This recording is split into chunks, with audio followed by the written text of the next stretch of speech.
Hi everybody, and welcome to Plastic Models by a Regular Dude. And today is the beginning of my next project. And this next project is what I'm calling my Viewer's Choice Project. If you follow my channel, you'll know that about a month ago I posted a question: which of these three kits would you like for me to build? And this is the kit that was chosen.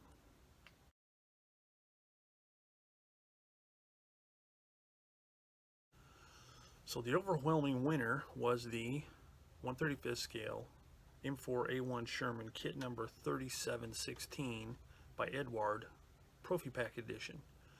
There was two aircraft involved as well, but and one of the aircraft got some votes, and I'm going to do that one in tandem with this, but I'll talk about that on another video. But this is the one that the viewers chose. I also posed the question: would you like to see a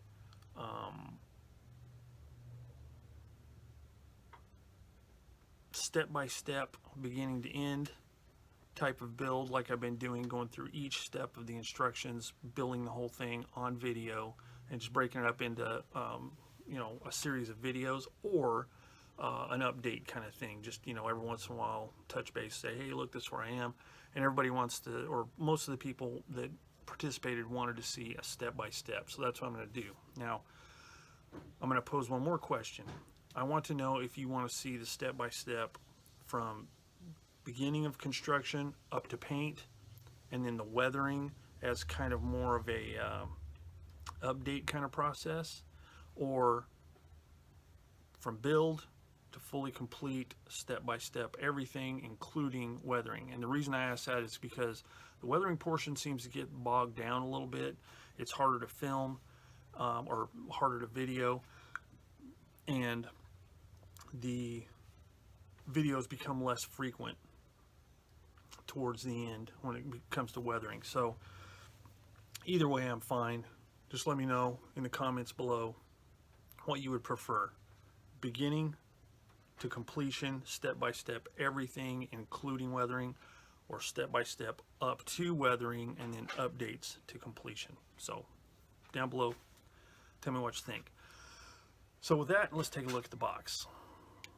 So here it is. I've already opened it, checked out the contents, and originally I was going to do kind of a, let's look at all the parts and sprues and all that, but we're really kind of going to do that since it's going to be a full build review, so I'm not going to go into all that. I will open the box and let's take an eyeball at it. Lots of plastic, some clear, decals are in the bottom, but we'll get all into that later. I don't want to make this video too long. The instructions, same thing. I'm not going to go through the whole thing because there's not really any point, because we're going to be doing that as we build, or as I build. So just for general audience information, this isn't going to be a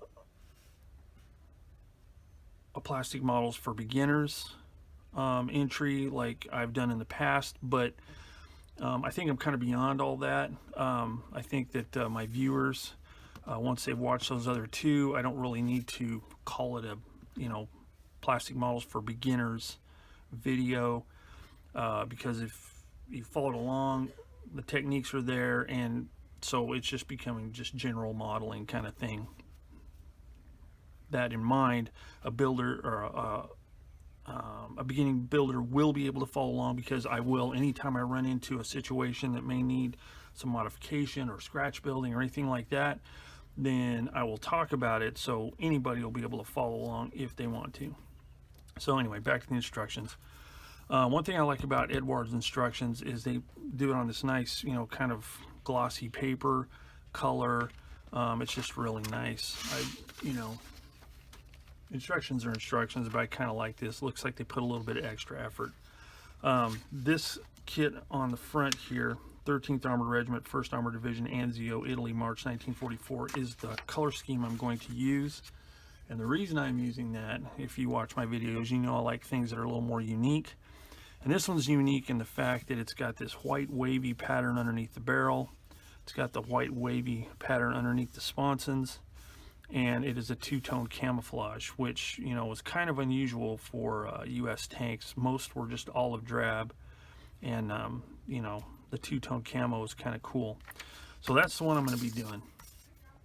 There's not a whole lot of parts. These ones in blue are parts that are not used. There's not a lot of them that are not used, but you know, there are some.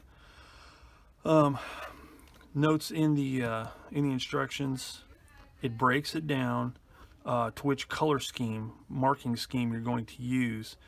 So A, like for example here, A and C color schemes, marking schemes, would use J24 in this part, in this portion of assembly, whereas the B and D markings would use C43. So that's something to pay attention to whenever you're building a kit like this.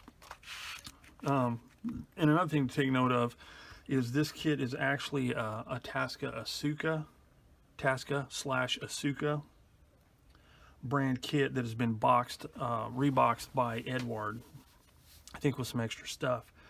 And they are just the epitome of Sherman tanks models, Sherman tank models, because the accuracy is really good. They go together really well.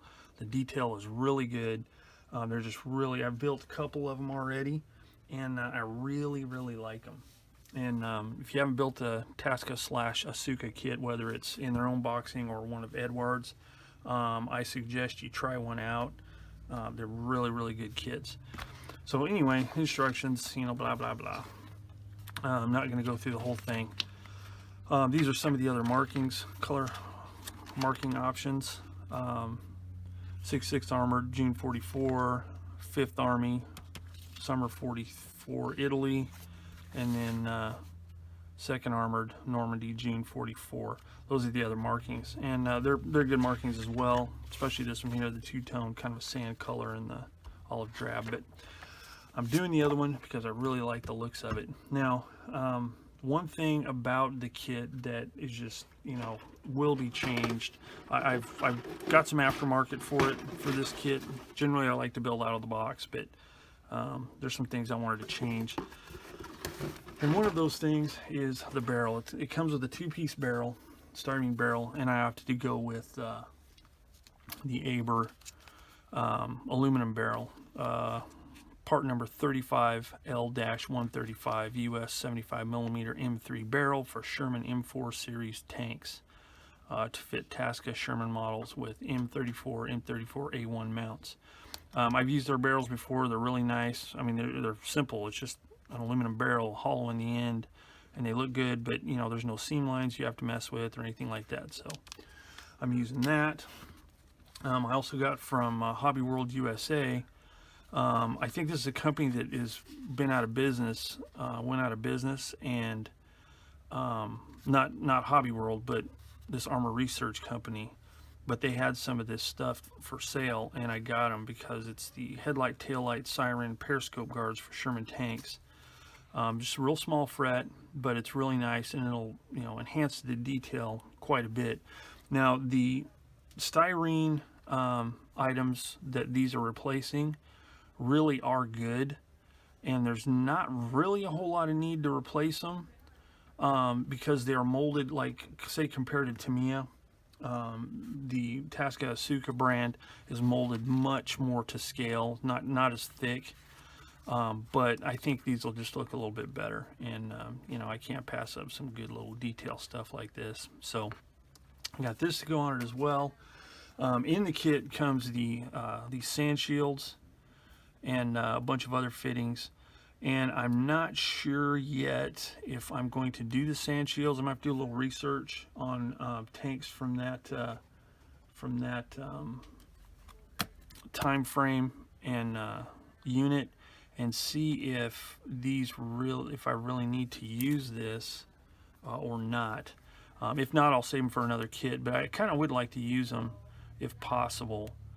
But like, you know, tool holders and stuff like that, I will be using those just because they, you know, they're really nice, and you know, they add a lot to the detail, more in scale than some of the plastic stuff, which is not always the case with photo etch, but in this case, you know, I think it'll really enhance it. So there's that. And then for the tracks that come in the kit are a 4-piece affair. They're in the bottom of the box. I'm not going to dig them out, but basically you have 2 strips per side of, I think it's like kind of like a Tamiya gluable or Dragon DS tracks. They can be glued with styrene, regular, like say Tamiya extra thin or whatever. The detail on them is really nice, especially for the length type tracks, the soft tracks. But I've used them in the past, and one of them separated and not at the joint where they were glued. I don't know if the paint activated or reacted with the track material, but it just popped. So I don't want that to happen again, so I decided to use what I've used before on my M4A3 Calliope tank, Kaizen Sherman T48, which is the correct type of rubber chevron block tracks for this vehicle. The Kaizen tracks, I've done reviews on these before, and I think I'm going to do a build review on this part of it. That will be part of this build, but also kind of a Kaizen track review on its own. So, if somebody just wants to see something about these tracks, they're not going to have a bunch of other stuff. It's just going to be an episode about the tracks. But they're really good. They're easy to clean up. They're molded very well. Easy to put together. It can be time consuming, but it's quite easy. Having used this particular type of track before, I really like them. And the nice thing is they're less expensive than a lot of the, or most of, or all of, as far as I know, the metal tracks. And it's kind of nice, to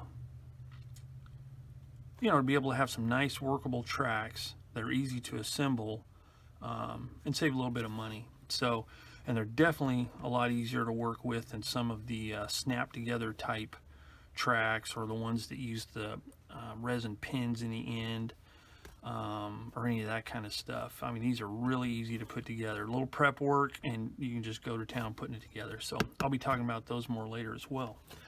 So basically, that is the kit. The Sherman M4A1 by Edward Profi Pack Edition. So this will be the first video to kick this build off, so stay tuned for the first build video coming up, and whereupon I'll talk a little bit more about my plans for the kit, and then just get right into building it. So again, if you would be so kind as to comment down below on whether you want to see the weathering included with the step-by-step, or just kind of an update part on the weathering. Let me know what you think of that. Or if you have any other questions, comments, concerns, tips, hints, anything else, put them in the comments below. And as always, I really appreciate all of you that do comment on my videos. It's good feedback, and I like to be helpful where I can. So when people ask questions about specific things that I can answer, I really enjoy it. I like helping people out if I can. So anyway, that's it for now. Stay tuned for more. And as always, I will see you all later.